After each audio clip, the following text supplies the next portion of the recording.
All right, so let's get some information about this ransomware attack. And some of these get a little confusing.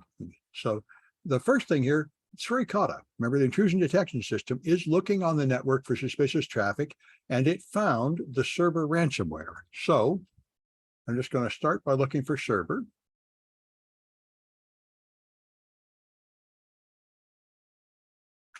Just the word, as I said before, my favorite way of doing it, just like Google.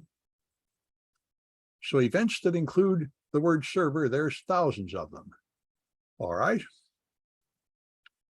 I want to look at the source field and find a Suricata type source. So here's source.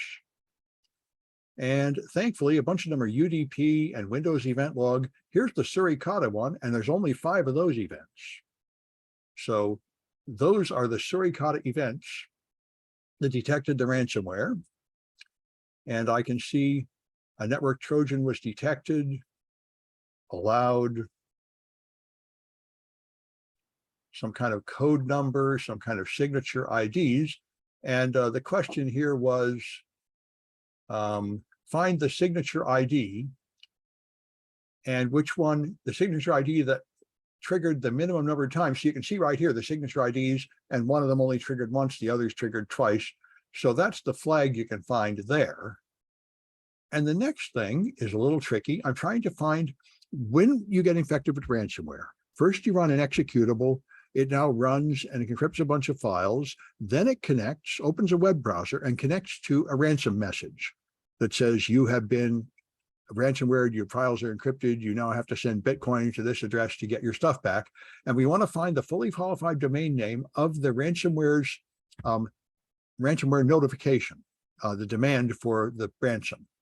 So what I did here was find the Suricata events about onion domain lookup, which is, so the Suricata records suspicious network events, and one of them, of course, is using Tor, the security onion.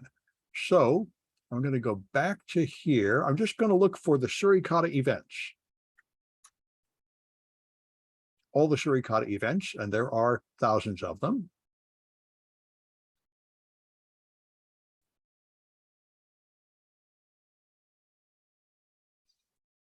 All right, and now hopefully I'll let it finish. Hopefully I can figure out which events are detecting onion domain lookups. And maybe there won't be too many of them.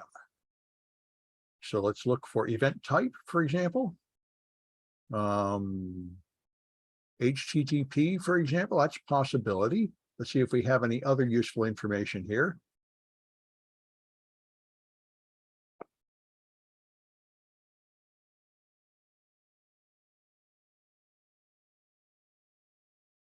Well, this is not helping me too much. Let's just try adding the word onion, see if that works.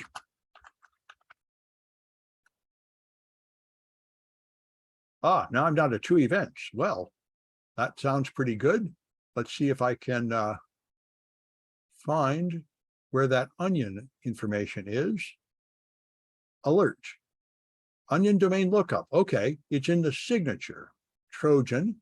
Let's check and see if they are both onion domain lookups. Only one of them has that feature. All right. Now, let's see. I think I might be enough to answer the question. What was the fully qualified domain name? Oh, I see. Now, the problem is when Suricata detects an onion domain lookup, unfortunately, it does not give you the domain here in the alert. That would be handy. So what I'm going to have to do is find DNS events near this time. So this one is 10:15:12, and this one is also 10:15:12. So I need to look within a second of that time. So I think I can do it by just clicking this time. Yes, and now I can say plus or minus 1 second and apply. And now, of course, it finds those 2 events, but those I don't want the onion events. I want the stream DNS events.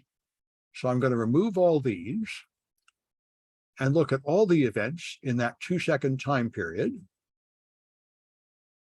which there are 4,000. And now I can look at source type. And here's the DNS, and there's only 16 of them.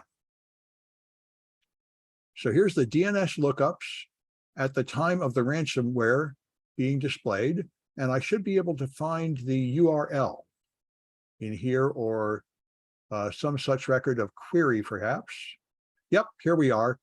Go, Microsoft, Bing, Microsoft, and there's the suspicious one. That's server something. That's the domain, which apparently did eventually go to Onion, to Security Onion. So now I know this server in those random letters is the domain. And so I found the fully qualified domain name. All right. And I think that's enough for this one. I'll make a separate video of the next couple.